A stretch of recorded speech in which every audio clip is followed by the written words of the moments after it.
Madame, Monsieur, bonjour. De nombreuses commémorations sont mises sur pied cette semaine pour célébrer les 100 ans de la guerre 14-18. Il faut dire qu'il y a 100 ans exactement, la province de Namur était envahie par les troupes allemandes. L'été 1914 allait être meurtrier. Nous sommes ici aujourd'hui à Andenne, déclarée comme ville martyre. Les 20 et 21 août 1914, pas moins de 254 personnes ont trouvé la mort ici sous les balles allemandes. La ville se souvient de cette sombre partie de son histoire, avec notamment une exposition intitulée Andenne, ville martyre.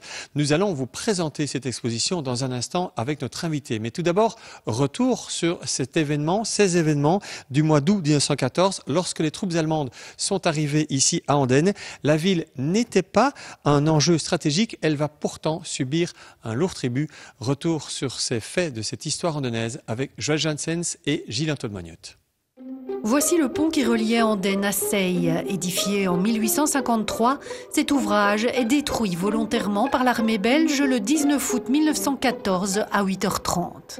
Le régiment belge qui stationnait à Andenne se replie du même coup vers Namur pour assurer la défense de la position fortifiée. Un peu plus d'une heure plus tard, les premiers soldats allemands arrivent à Andenne sans aucune intention d'y rester. C'est le 19 août que le général von Bülow a reçu l'ordre d'attaquer la position fortifiée de Namur. Or, le général von Bülow n'a pas le choix de son itinéraire pour pouvoir éviter notamment le feu des canons de Mézeray, du fort de Mézeray.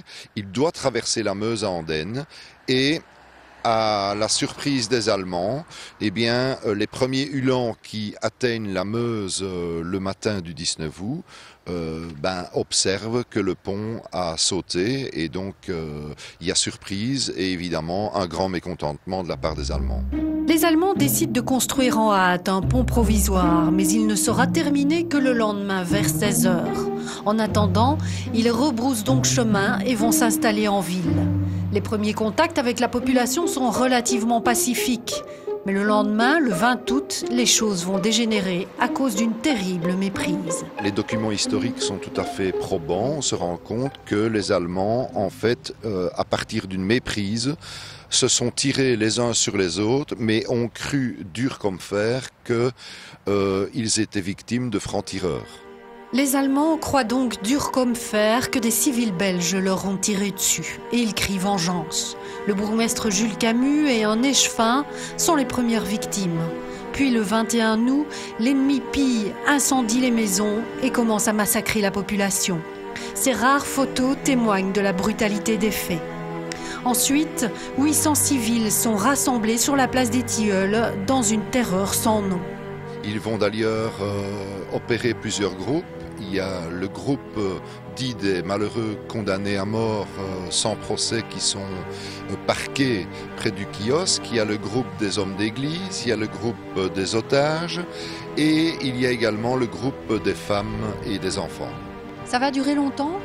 Ça va durer entre 1 et 2 heures, le temps que les Allemands palabrent entre eux sur le modus operandi qu'ils vont utiliser, sur le sort des personnes, jusqu'au moment où ils vont libérer les femmes et les enfants avec comme mission de nettoyer la ville. Et ils libéreront les autres personnes, sauf les condamnés à mort qui, eux, vont être conduits en bord de Meuse pour être fusillés. 50 civils seront fusillés ici en bord de Meuse, puis jetés dans 2 fosses creusées par des Andennais réquisitionnés. D'autres victimes, ramassées dans la ville, seront inhumées à la hâte au même endroit. Le bilan officiel dénombre à Andenne 199 victimes et 17 disparus. Les criminels de guerre de l'époque ont été identifiés, mais jamais inquiétés ni jugés.